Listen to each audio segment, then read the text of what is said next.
Okay, good morning, Cranley community. I'm hoping you've got your cups of coffee and cups of tea and ready for this morning's coffee morning. We'll just wait for a few more people to join. I just want to say welcome to everyone that's joining us today. Hopefully more and more will log in.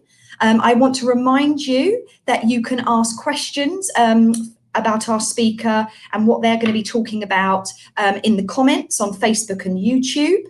And I just want to say welcome to Kindness Week. So your children, whether they're studying online or whether they're in school with us, from FS1 to sixth form, we'll be doing lots and lots of activities for Kindness Week. Obviously, it's going to look very, very different this year. But actually, I think it's more important now than ever for us to have a big push on kindness and to look after each other during these complex times. So a little bit more about our speaker, okay, for this morning's coffee morning, November the 16th. We've seen her before. She's a massive part, I would say, of our community. She's a friendly face, and she's someone that's always given a lot to the community, to staff, to parents, and someone we're very proud of that we link with quite regularly. So Dr. Louise Lambert, and it's French, but I haven't pronounced it exactly how she would like. I haven't got the accent. Dr. Louise is the editor of the Journal of Positive Psychology of the Middle East. She's an assistant professor specialised in positive psychology. So she is an absolute guru in this remit, and she'll be focusing on today the importance of human connection and kindness during the times of uncertainty. I know I can resonate a lot with that. We've been focusing a lot with the children in school this week and beyond, and Dr. Louise is going to come and speak to us and give us some top tips and strategies of what we can do actually with our families at home during these complex times. So I'm going to welcome Dr. Louise.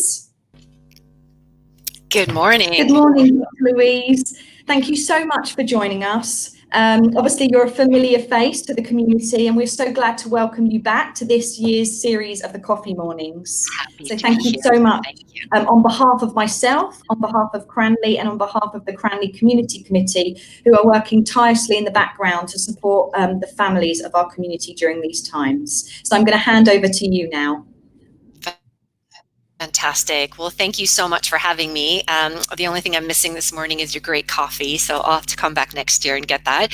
But a very good morning to all of the parents that are here, and thank you for supporting Cranley in this fantastic initiative. So although it is Kindness Week, this topic was also chosen very deliberately, and you'll see why in a moment. But what I thought I'd do today is just talk a little bit about why we need kindness, but also to give you some ideas of things that you can do in your own personal life, and to get you interacting a little bit, to share some of those ideas, and then hopefully I can answer any questions a little bit later on. All right, so this is also always the skill testing question, is how good am I at maneuvering and sharing my screen? So let's give this a little whirl, and let's get started. All right. So I'm going to be focusing really on a recipe for 2020. And again, that was also chosen very deliberately. Again, we're in challenging times, not just for COVID-19, but for a variety of global things happening at the moment. But I'll tell you a little bit about myself and what I do. So I teach at university. I'm the editor of the Middle Journal of Positive Psychology, but more than anything, I am a psychologist. And I'm also a researcher. And my area is, again, positive psychology. And that is really the other half of human experience. So for a long time, psychologists looked at depression, anxiety, anger, these negative emotions and experiences, which are valid and very interesting to study, and we've learned a lot, and we've been able to help a lot of people. In the past couple of years, though, we've also looked at the other half of human experience, what makes life worth living, and positive emotions, and how to add a richness to life. And one of the ways in which we do that is by looking at what are called positive psychology interventions, or PPIs. And these are the strategies that people can use to improve their life satisfaction or subjective well-being. One of which is obviously kindness, but there's probably about 50 different interventions, and many sound like, grandma's good advice. You look at them and say, well, duh, people have been doing that forever. But through the research, we've been able to actually put evidence to that. And we know that these interventions work and dramatically change people's lives, not just momentarily, but at 1, 3, 6, and 12 months out. So they are sustainable over time, and they are certainly worth knowing. So as I said, one of those is going to be kindness, but I've rolled in a few others just to give you a little bit of a broader range that you could use during this week. So when we think about 2020, let's be honest, it's not been great. I think in a few years from now, we'll probably even use the expression, whew, that was a 2020. So if nothing else, it's given us a little bit of comic value, but in all seriousness, the employment situation, the economic situation is going to be something that is going to become more and more serious as time goes on. And so if you're feeling this dread and anxiety and worry, I mean, you're certainly not alone. This is a global impact, and it's may get more serious as time goes on. Of course, there are other issues which need no introduction, and whichever side of the equation you find yourself on, that is entirely up to you. But I think we can all agree that the world is really changing, and we're going through this transition point. And whether it's political or ecological, that's going to be another issue coming up very quickly, is the impact of climate change.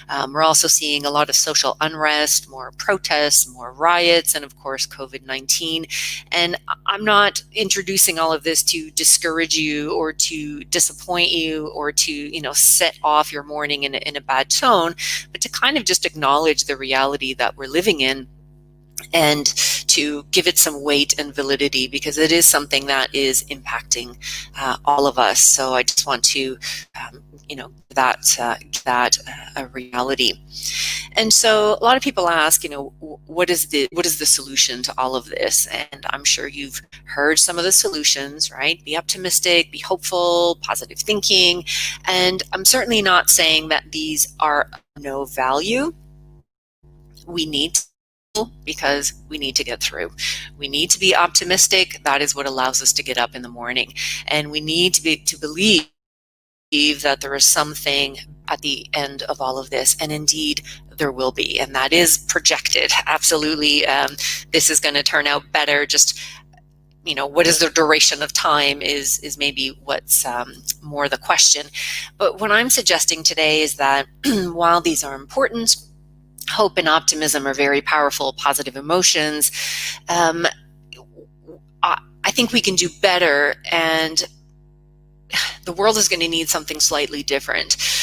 We're going to need more tolerance. We're going to need more understanding. We're going to need to relate to one another differently, not just in how we feel, not just in our expectations, but in our actions. And this is where kindness really comes in. Kindness is what we do. It's not only how we feel. And kindness, again, might sound a little wimpy, might sound a little simple, like really is just being kind going to help transform the world? No, it's not going to reduce climate change or any of these other bigger issues. But having said that, a lot of the research in the last couple of years, including in the World Happiness Report, when we look at the rankings of countries that figure at the top of these lists, one of the things they all have in common is social trust, how people interact with one another, and that implicates kindness. When we trust other people, we're more likely to be kind, but also the kinder we are to people, the more we are likely to trust other people. And social trust is the real fabric that allows societies to stay together and to weather difficult times. And so the upshot of kindness is that it is something we can do at an individual level when faced with these huge social level issues that we really can't do anything about. And that's good news in a way, because it means you're off the hook for permanently mitigating climate change. But when it comes to something simple like kindness, again, this is something that is actionable, and this is something that we can definitely do. So what I want to illustrate from here onwards is to kind of show you or to have you think about what is the power of kindness and what does it actually do to us. So I'm going to share a video with you. You may have seen it before, and if you did, just pretend you didn't and bear with us. But what I want you to notice as we're watching this video is, how do you feel? And it's about 5 to 6 minutes. I'll just pull it up right now. I do know how to do that. I did. Hang on. Let's pull this up here.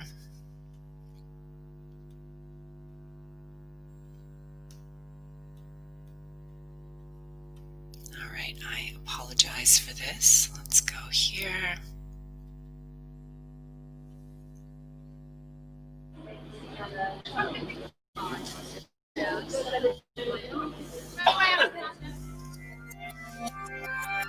I think we've still got this image of a homeless man on the street with that brown paper bag, a big beard, like this old man or something, or I don't know, this sort of, and it's just not the way it is. Cheered up my day.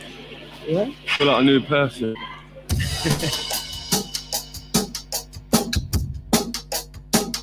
Humanizing the issue is a really big thing. So humanizing it, bring it down to one person really helps.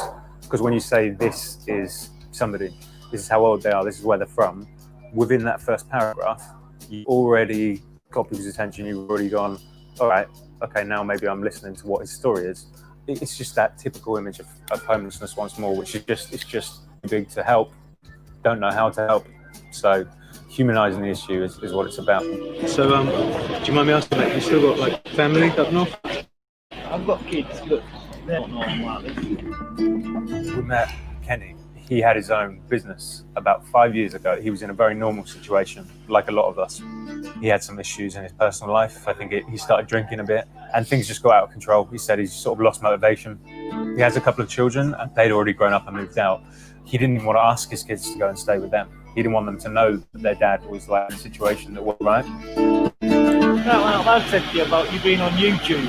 Well, yeah. Yeah, it's like sort of, people do look at homeless people, don't they? You know what I mean? Of course, mate. Yeah. I think one of the best things is what we're doing with social media. We're really using this as a powerful thing to spread this message. From doing this, I've also experienced so many people who are doing amazing things, and I don't think that's in the mainstream as much as it should be.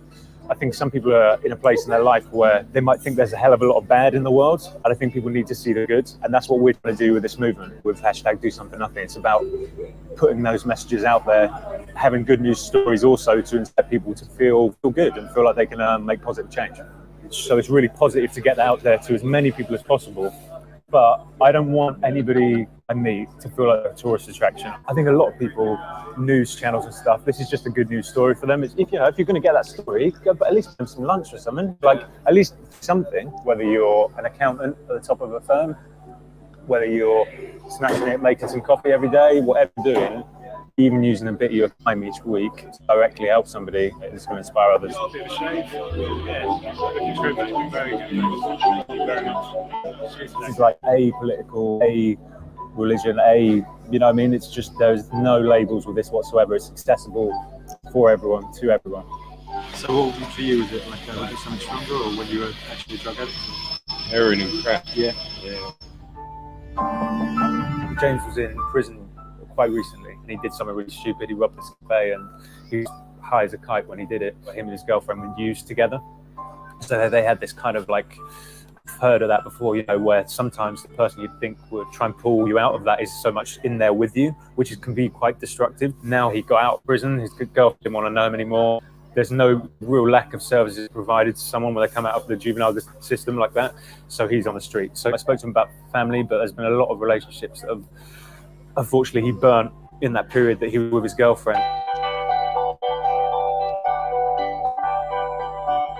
I really enjoy that. I really enjoy the transition and seeing somebody feel more confident, open up their shoulders a bit, lift it up a bit higher. When you spend time with somebody, half an hour, 45 minutes for a haircut, you can know somebody, you know, people open up to you. It's quite an intimate thing. When something shit happens, you can go and sit on a psychiatrist's chair, shop yourself death in like Regent Street or Oxford Street or something. But I genuinely believe the best way to deal with that is go out and do some shit. That doesn't cost anything. It just takes your time. What do you like? Thank you so much, that's great. I can't think of something else I could do that makes me feel all right again about whatever that is.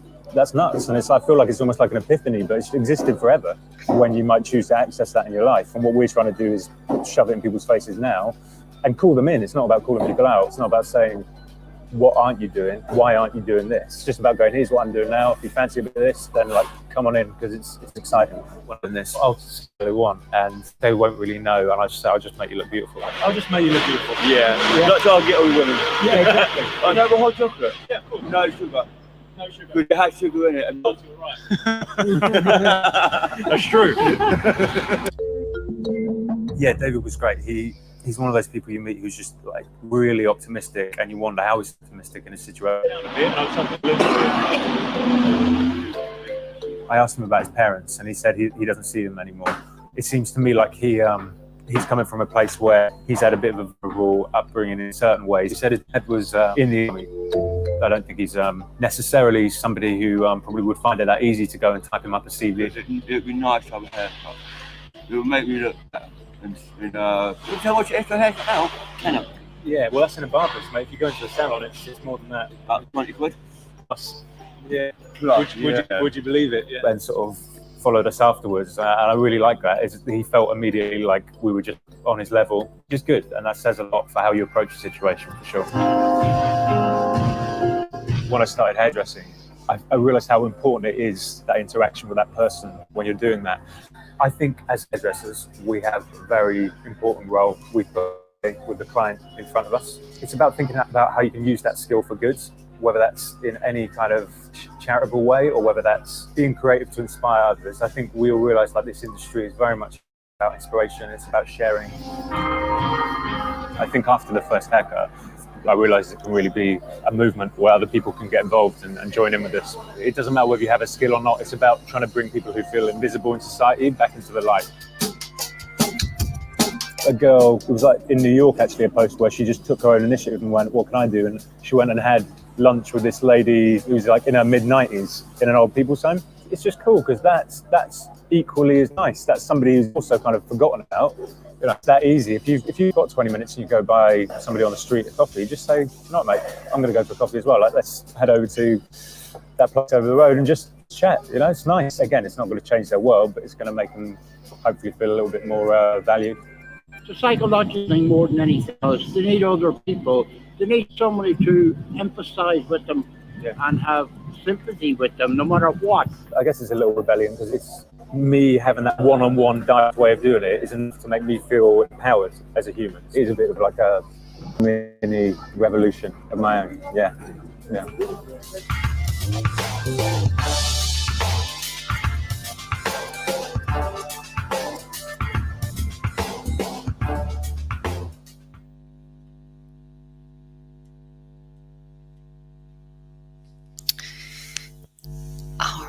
I hope you enjoyed that. So what I'd like to do now is ask you to pull out your phones and to go to menti.com, and you can just enter the code right here, 5898756, and just type in a few words. How does it feel to watch kindness in action? I'm going to do it as well. And you can just go ahead and type in your responses.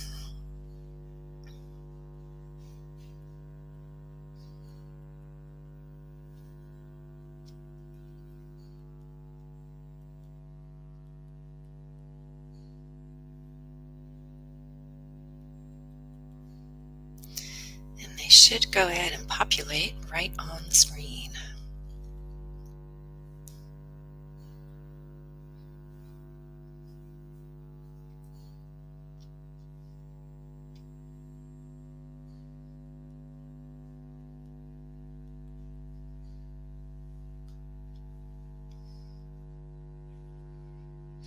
So we've got one person uplifted,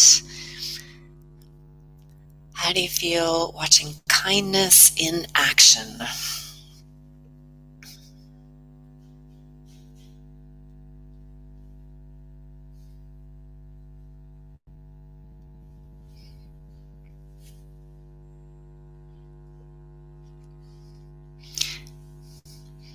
All right, we've got a few more. Joyful, fuzzy. I love that one. Happy, joy. So once you've typed in your words, just I think you hit enter on the bottom of that. Got a few more. Hopeful. Easy. I like this one.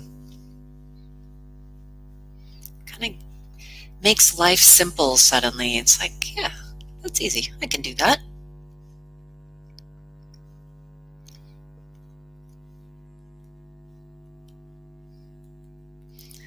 Any others?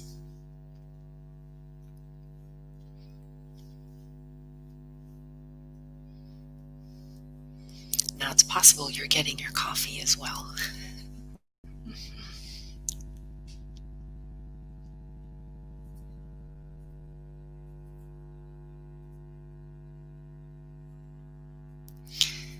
All right, so you can continue to vote at any time throughout the presentation.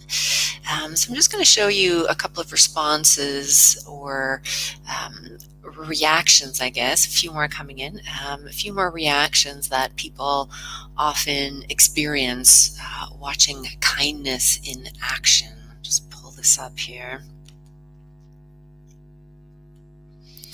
And we can certainly come back to that.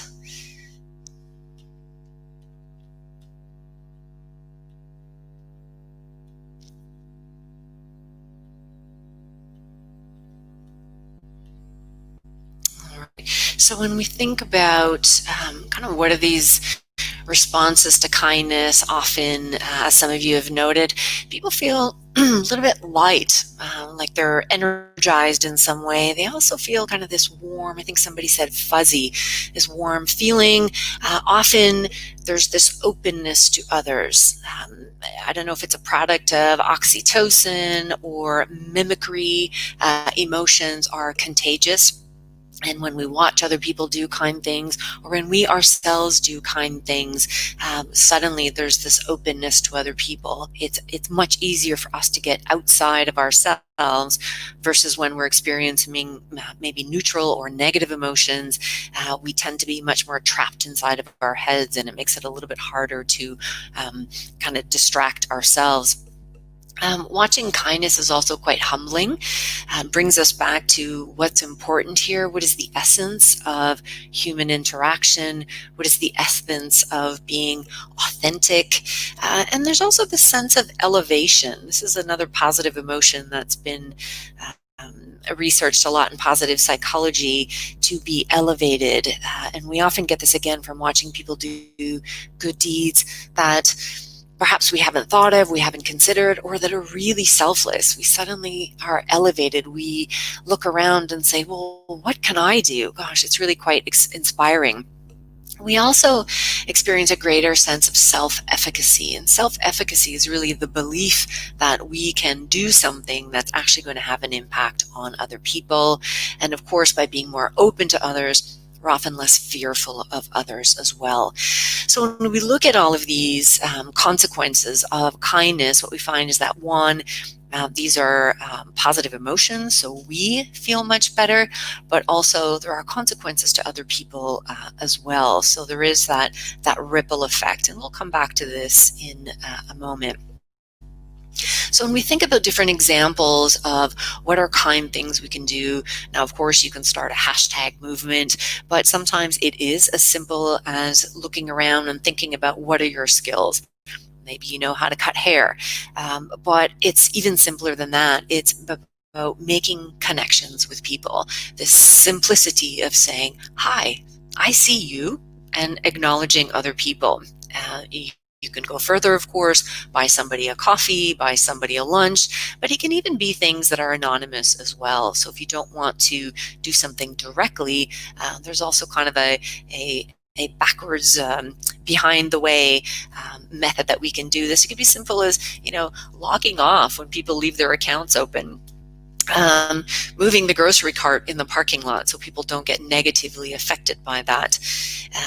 There's a story here on the right, a little bit more involved, but sometimes these things are not trivial. We can actually change people's lives, and we don't always know what state or what emotional condition they are in.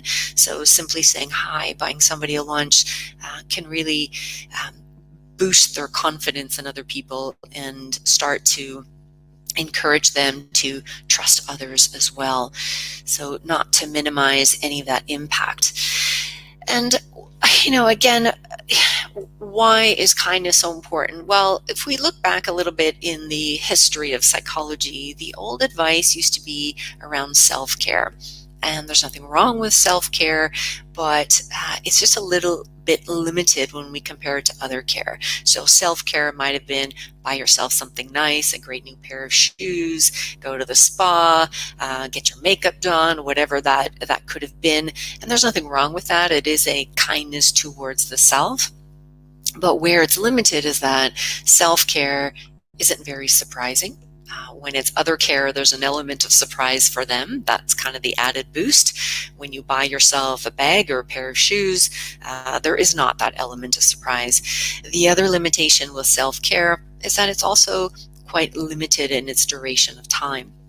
So the positive emotion, the positive impact lasts as long as that activity lasts. But once that activity is over, whether that's your shopping spree, the massage or the spa or whatever it was, the positive impact sort of disappears very shortly thereafter. Other care, on the other hand, tends to last much longer. So the advice in psychology has shifted slightly. We just assume that self-care is something that everybody is doing anyways. This kind of should be there, should go without saying. But we've moved now towards other care. Now, to be clear, other care is not necessarily about doing things for other people that they could do themselves, but it is very much this voluntary choice and sort of quite distinct contribution that we make towards the other's lives. So when we think about the other care, it is much more positive, much more powerful, and much more impactful than the self-care. And how does it do that? So one is that it distracts us from ourselves. When we're thinking of what we could do for other people, necessarily it focuses us on them and their needs. What are their priorities? What would make them feel better? And it stops us from a lot of that self-ruminating that we often find ourselves in, these preoccupations, these self-concerns. And again, there's nothing wrong with that. We do need to attend to ourselves, but there also comes a point at which it stops being impactful. So other care really helps us to break that connection from our self-focused world and move that towards somebody else. Again, it also strengthens relationships. So when we do kind acts, if it's for an anonymous person, it boosts that social trust. But when it is for somebody that's close to us, a child, a partner, a friend, even a parent, it tends to strengthen those relationships and leaves us open to making additional connections. In and of itself, doing kind acts generates positive emotions. We know from what is called the broaden and build model in positive psychology that these positive emotions are enlivening, and they actually bring out better versions of us, and they also bring out better versions of other people as well. It gives us a reason to use good character, and this is really great for kids. We'll talk about this in a moment. Increases that sense of belonging, and of course is longer lasting. And it's longer lasting in the sense that when we do something good for ourselves, there's that little moment of planning, and then there's kind of the yay that we get from buying a pair of shoes, and by the time we hit the parking lot, it sort of disappears. But when we do something good for somebody else, even prior to doing it, our positive mood is already increased. We're planning, we're anticipating, we're thinking about different options of things we could do.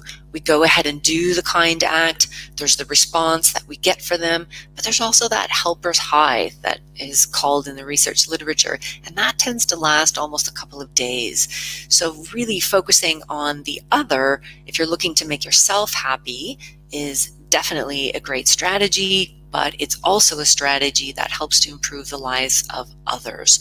So in that case, when we think about it in terms of being a positive psychology intervention, it is kind of a double whammy, if you will. Now, this sort of raises the question, though, and I get asked this often, so does that mean we have to be kind all the time? No, you don't. So again, other care is really something that needs to be voluntary. It needs to be a choice. It doesn't work as well if it's forced or if you feel a sense of obligation. Now, as a parent, sometimes you kind of go, am I being kind, or do I just have to do this? So that line can be a little bit blurry sometimes, but when it comes to acts of kindness, we're really thinking about these voluntary, over and above, I am choosing to do this for you. Acts of kindness do not enable other people, do not remove their freedom from doing things for themselves. Acts of kindness are also not things that you do to set yourself up as the doormat, the martyr. Okay?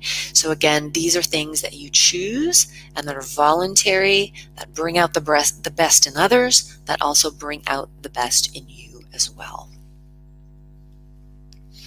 So what's in it for kids? What's in it for partners? Really, what's in it for everybody? Well, doing acts of kindness is really a way to see somebody, and that is really the most powerful gift we can give others. Being seen, it's a way to convey and to tell somebody, you matter to me, and I see you there, I acknowledge you there, and that's quite powerful, because if we think about a regular day, you might show up at the school, you might go to the mall, you might go to the Carrefour, we're around people all the time, but we don't necessarily see them. We don't necessarily convey somehow to people that they matter. In fact, we almost try to do the opposite. We try to see through people. We try to see above people. We do as much as we can to almost ignore people. So kindness is really deliberately saying, no, I see you, human being over there, and you matter. I acknowledge you. In terms of parenting skills, kindness is something that we can model without explanation. Kids get it. They naturally show kindness to one another. Lots of studies show that kids, even around the age of 1, are already showing kindness to one another. So this is something that does not require lots of complex details and discussion. It's kind of a built-in need and a built-in expression and way of relating to other people. It also sets the tone for interactions when we meet people with kindness. Not all the time, but generally speaking, it sets the expectation for what is to be returned in the present moment. But probably the one that I like the best is it sets the expectation for future interactions. When we ask parents, what kind of partner do you want your child to have? And usually they'll say, I hope their partner is kind, loving, somebody who takes care of them, somebody who's understanding, who's emotionally intelligent. And the best way that we can give kids that gift in the future is to give it to them now. They need to know what that feels like to be able to expect it, but also to understand whether it is present or absent in their future relationships as well. So meeting your children with kindness now can actually help them develop better relationships in the future as well. So how do you show your children kindness? And this is where, again, you can participate, and let's take a look at some ideas, things we can do for kids, and share them between us. Let's just move to the next slide here.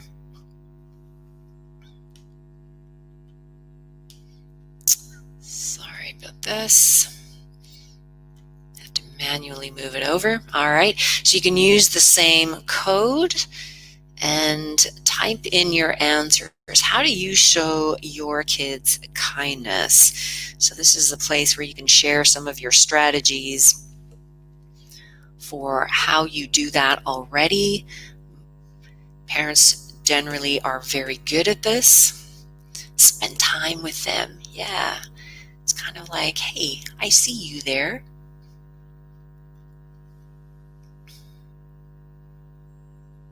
I'm going to type in one here as well.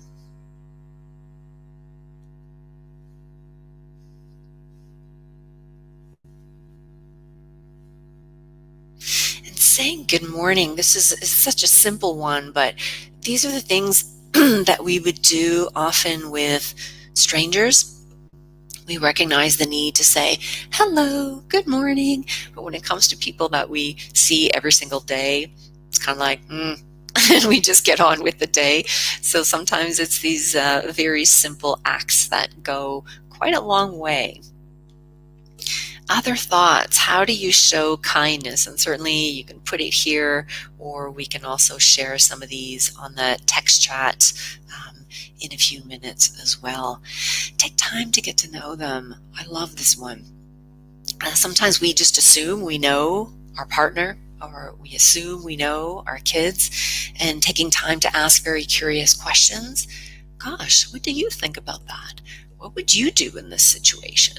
Or tell me what your goals and dreams are. Sometimes we get these very unexpected answers that are a way to show kindness. So showing interest in people is definitely a kind act. Getting down to their level, right? Instead of talking at them, kind of like, all right, I'm gonna come down to, being an 8-year-old and connect with my child on that same level. Exactly. Any more? How do you show your kids kindness?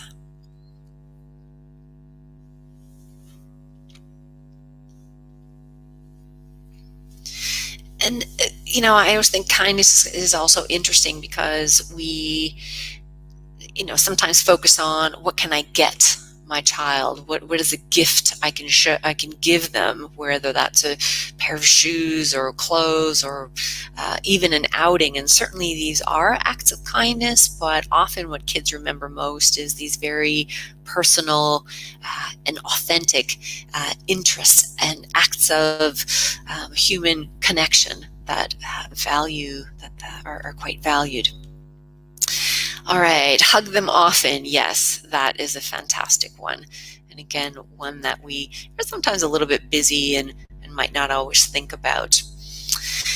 Okay, I'm going to give you 3 different interventions, things that you can do, and you can do them right now if you want. So when we think about kindness, we think about opening the door for somebody, buying somebody a cup of coffee, but appreciation is also a way that we can show people kindness. So I want you to choose 3 people. Again, you've got your phone in your hand. You can go through your WhatsApp lists or your text list, and I want you to pick one. You can do now, but keep this in mind. You can do it a little bit later, and send them a quick text of appreciation. I appreciate this about you. It's a really good way to say that, you matter to me.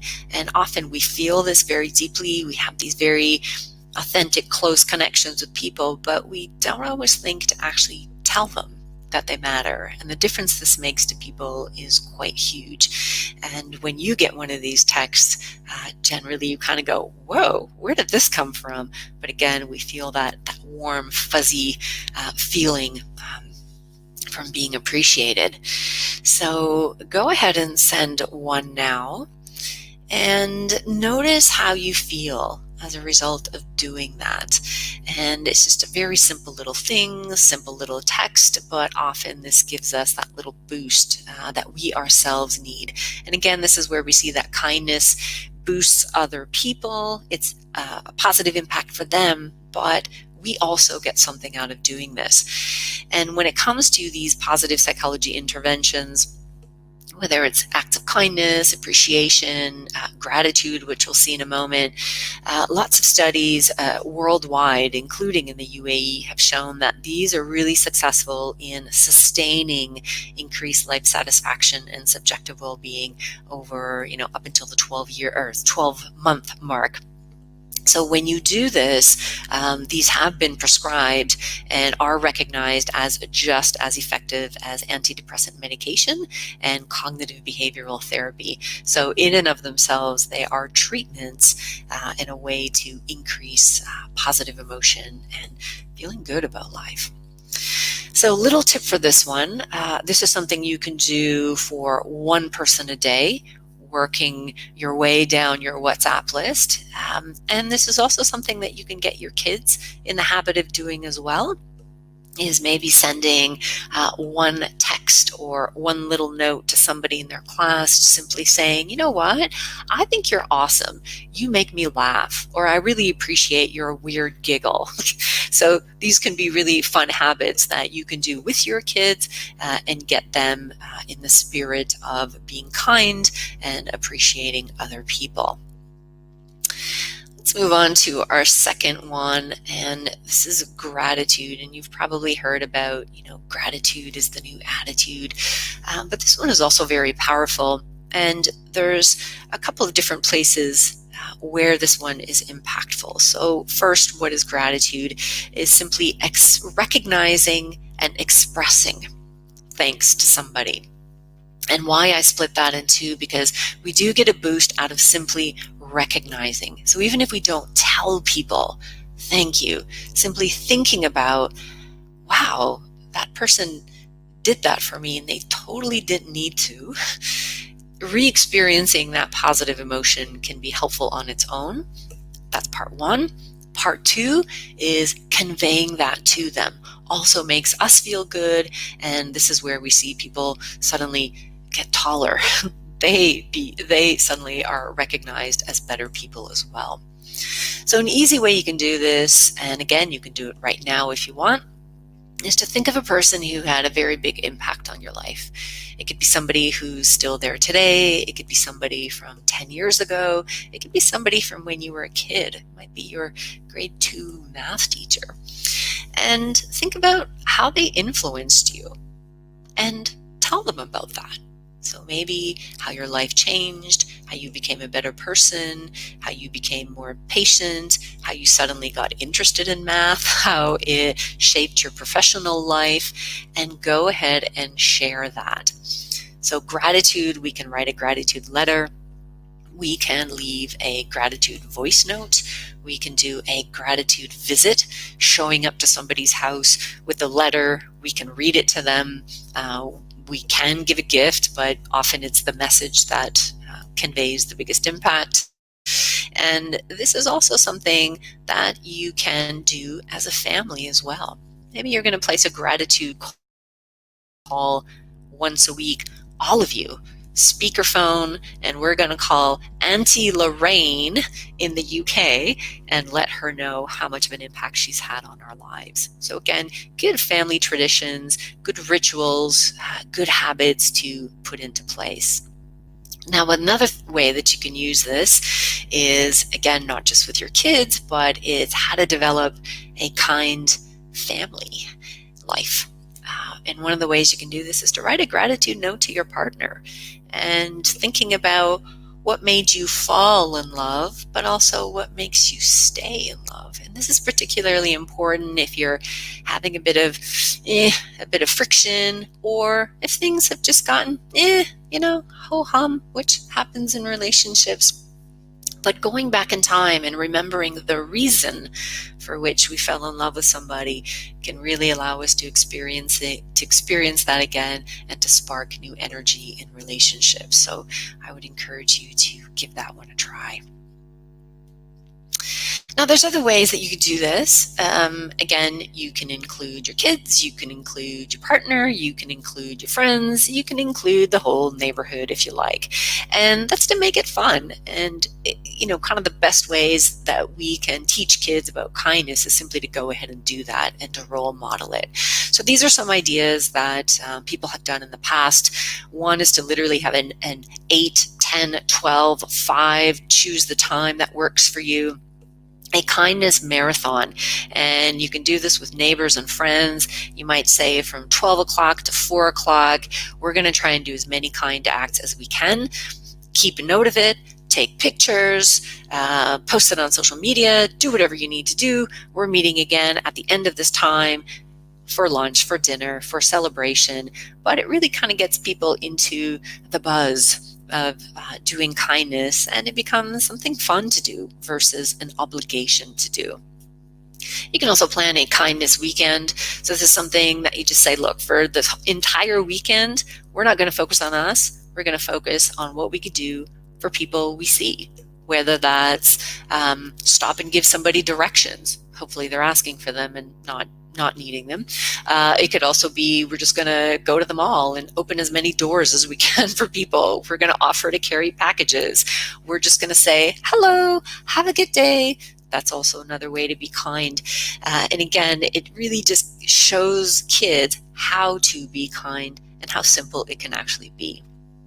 Another thing that people do, you call it different things, this idea of the pink purse. So in the past, I had a few friends would do this, is they would put money in a pot every month. And so it's a group, you do it over the course of 1 year. There's exactly 12 people. Every month, somebody gets the purse. Typically, they would go and spend it on themselves. The new pink purse parties are, you've won the pot this month, but you need to go spend it on somebody else. So that could be a charity of your choice. It could be a kind act for somebody specific that you know. Maybe you want to treat your mom to something, your sister, a teacher, anybody at all. You can also do a kindness challenge on social media. You can involve your grandparents. So my mother has decided in lockdown in Canada, her little kindness strategy is simply going to be knitting, because that's what she's good at. Not cutting hair, not cooking. She doesn't want to visit people, so she's knitting socks and socks and socks and socks and socks. That will be her contribution. And you can even challenge a school. So there's a million different ways that you can build on this idea of kindness, involve your kids, involve your partner, involve your friends, and really we can transform our small neighborhoods and communities. And if everybody was able to do this, this could be a real remedy to many of the social ills that we're facing at the moment.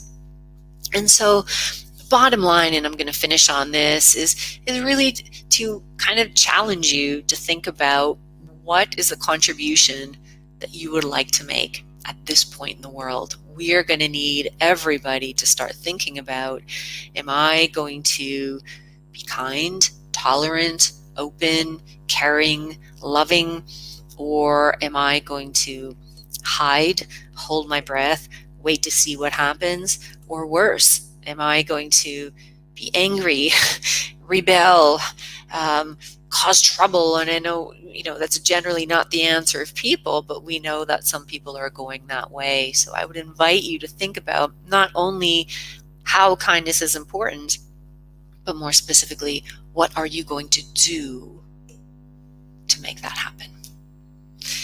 Thank you so much, and I'm happy to answer any questions you may have.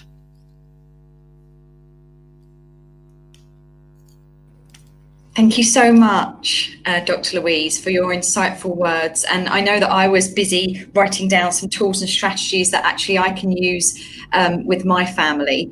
I think with everything going on, I personally feel that this is probably an area that people may slightly push to the side, because there is a lot of other things going on that maybe are much more important to different families or community members. But actually pulling on this idea of kindness and gratitude, and actually some action in that the impact it can have on all of us personally and with our families is very powerful, as you've clearly clearly highlighted. I know that some of our parents are quite polite in asking questions, so I'm going to ask a few, if that's okay. Yeah, sure.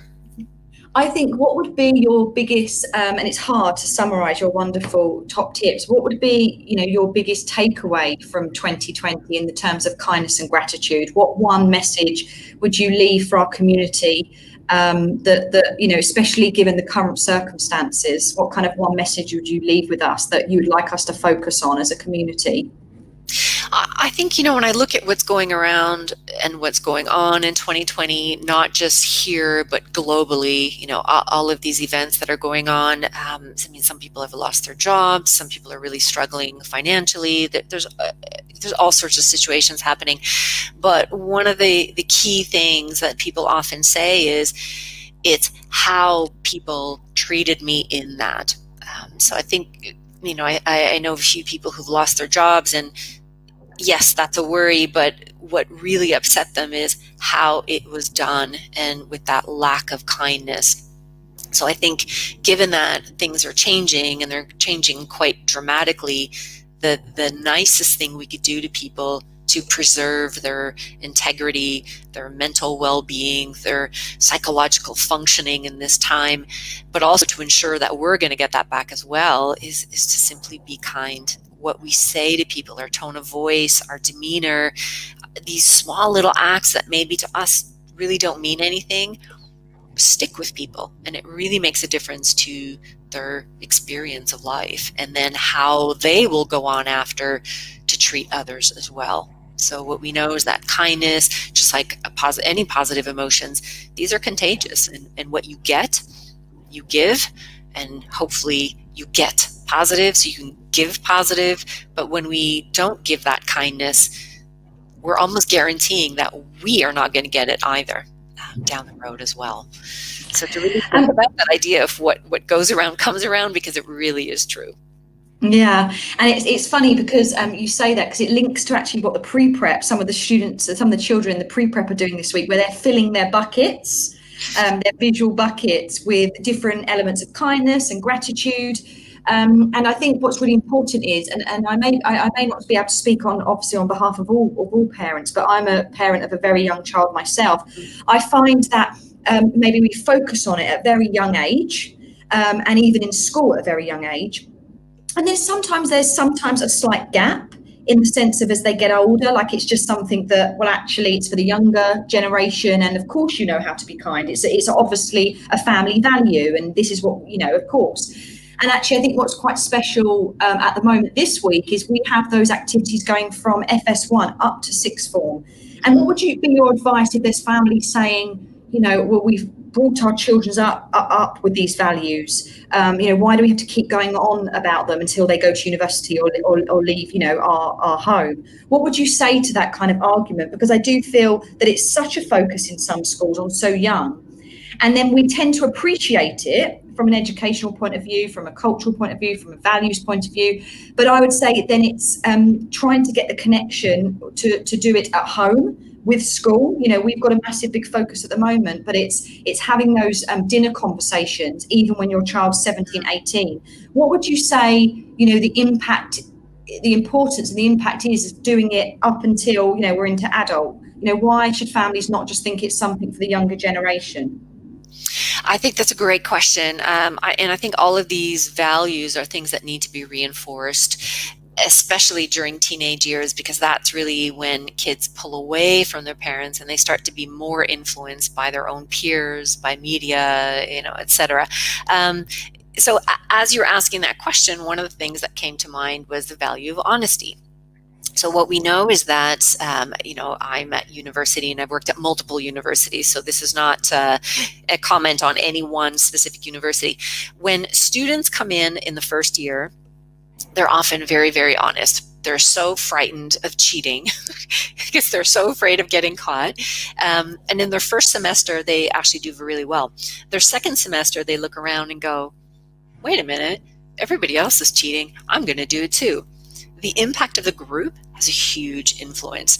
And if everybody is being dishonest, chances are really good that student will as well, regardless of what their own value is. And the same thing happens with kindness. So that value is there, but if nobody's doing it, nobody's reinforcing it, there's no reward for doing it, there's no reason to do it, it's not going to be recognized, it's not important, no one cares about it anyway, why would anybody act on it? So kindness is something we do, but it also needs to be reinforced and rewarded socially. Otherwise, it does stop. We don't need to look very far. It's certain countries right now which are having real social problems because the norm of social kindness has disappeared, and it's very hard to bring that back once it's gone. So kindness, like again, honesty, integrity, persistence, all of these values are things that need to be reinforced consistently and continuously. Otherwise, they just kind of fall to the back burner, and then we kind of forget. Then it becomes awkward to be kind because we haven't done it since we were 8 years old. So yes, it needs to carry on. And I think that's really powerful because, we've been doing a kindness week for the last 5 to nearly 7 years now. And, there's not one child that ever says, why are we doing this again? And I think we have a responsibility as a school and as a community, as you said, to reinforce those messages, those values, the behaviour ourselves, to role model the behaviour ourselves. And not just put the emphasis that it's just the responsibility of the children and their age. And we've got one last question for you, and I think it's a really powerful one. This is actually from an older student that's parent, so sixth form, which I think is powerful as well. Especially as some students get older, they say that kindness is potentially a weakness, or could be a weakness for someone. It could show the vulnerabilities, it could make someone naive, and sometimes people can take kindness for granted. What would be your response to that? That kindness is a weakness and it's only for people that maybe are more naive, that are softer, that are into this well-being, and as well as, taking kindness for granted, because that can really, I would say, as a teacher and educator, that can really throw children off scent. If they're really passionate about anything, not just kindness, but if they're passionate and doing things and showing action to something, and then, others see it as maybe a weakness or a vulnerability or something that's soft and not as important as something else, that can be detrimental to that cycle you were saying of having impact. So that's what parents ask, can kindness be seen as a weakness? And can people take kindness for granted? And how do you balance that? Yeah, absolutely, they can. And in many places it is seen as a weakness. And that's where we have a decision to make of what kind of person do I want to be? How is it that I want to get through my life? And I think when we enter situations where kindness is seen as a weakness, that tells us more about society than it does about kindness. How did we get to the point where we're like, kindness is bad? Like, let's think about that. How did we get to a place where kindness is bad? So to me, that's a failure of reinforcing kindness through all along the way. Now, luckily, it comes back when we think about, who you eventually marry. When you're finally at that point, it's the kind person that wins out. So I would really challenge, and maybe this is something that parents can do, is kind of really challenge your kids to go, is that really true? Like, let's think about people, social media stars that we're following. They're not all mean and horrible. Some are a bit weird, but that's another story. But it really is kind people that we end up over time gravitating towards because they bring out the best in us. They make us feel better. So I don't believe it's a weakness, but we have to show kids that, find examples of where that is not at all true. And who is it that you want to follow? What do you want to be known for? How do you want to feel? Do you want your friends to follow you just because they're afraid of you or they think you're cool? Or do you want your friends to follow you because they genuinely respect you because you're a good person? So how do we start having these conversations that goodness does matter? Thank you so much, Dr. Louise. As always, you just speak with such passion, such knowledge, and we can really relate to you as a community. Thank you so much for always being so committed to Cranleigh. I would say, you know, the Cranleigh community has learned so much from you, and I think it's important to say that actually, because of you speaking to staff members, I think 2 or 3 years ago, we've actually have staff members, you know, conduct masters in a positive psychology area because of your powerful words and your passion and everything you stand for. So I just want to say personally, thank you. It's always an honour and pleasure to welcome you back. I'm really, really hoping that you can join us again and we can speak next year at more pleasant times. But you've, I would say you've given us some light during 2020, and we need to continue to hear about these positive messages rather than just focusing on you know, the complex times that we find ourselves in. So thank you so much. I also want to say thank you everyone for joining us this morning, and those that couldn't join us, obviously this will be recorded and sent in the parents' newsletters, so please do spread the word. Then I can't believe I'm going to say this, but we're going to have our last coffee morning for term 1 on Monday the 7th of December. With Dr. Vadrana from NYU, and she's going to be focusing on managing anxieties and worries during 2020. So another great topic coming up. So thank you so much, Dr. Louise. Stay safe, and we'll so much. welcome you back next year, Cranleigh. Great. Thank you. Have a great day, everyone. Bye. Thank you. Bye.